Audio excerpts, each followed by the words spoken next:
Hello বন্ধুরা, আমি আলপনা বলছি। অনেক দিন পর একটা মিনি ব্লগ নিয়ে চলে এলাম। দেখো, আজ হলো শনিবার। গুড মর্নিং তোমাদের সবাইকে। সকাল 6টা বাজে, অনেকক্ষণ আগে উঠে পড়েছি, ঘেমে নিয়ে এক হয়ে গেছি বন্ধুরা। আজ করে নেবো ব্রাশটা, দেখো। আর ব্রাশ করে চলে এলাম দেখো রান্নাঘরে। দেখো কী কী রান্না হবে, দেখো সোয়াবিন রান্না করব। আর দেখো মুগ ডাল বসিয়ে দিয়েছি, এদিকে বাঁধাকপিও কাটা রয়েছে, ভাতও বসিয়ে দিয়েছি।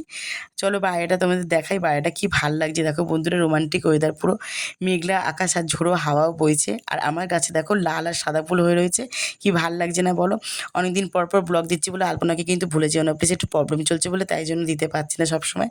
আর বরের খাবারটা দেখো গুছিয়ে দিয়েছি, আর দিয়ে দিয়েছি ওকে খেজুর, খেয়ে ডিউটিতে বেরিয়ে গেল। আর আমি এদিকে ডিউটিতে বেরিয়ে যাবো, চুলটা বেঁধে নেবো, রেডি সেটি হয়ে গেছি বন্ধুরা। ছাতা নিয়ে দেখো বেরিয়ে গেলাম, আর বৃষ্টি ভিজে দেখো, সারা রাস্তা ভেজে দেখো, সারা রাত বৃষ্টি হয়েছে বন্ধুরা। আর বাজারে চলে গেছেন ডিউটি থেকে বেরিয়ে বন্ধুরা। আমি আর শেয়ার করতে পারিনি তোমার সঙ্গে, কারণ যেহেতু খুব বৃষ্টি হচ্ছে, নিয়ে নিয়েছি আর মাছ কালকের জন্য। তোমার ছোটো মিনি ব্লগটা কীরকম লাগলো অবশ্যই জানিও, ভালো লাগলে লাইক কমেন্ট শেয়ার করে দিও। টাটা বন্ধু।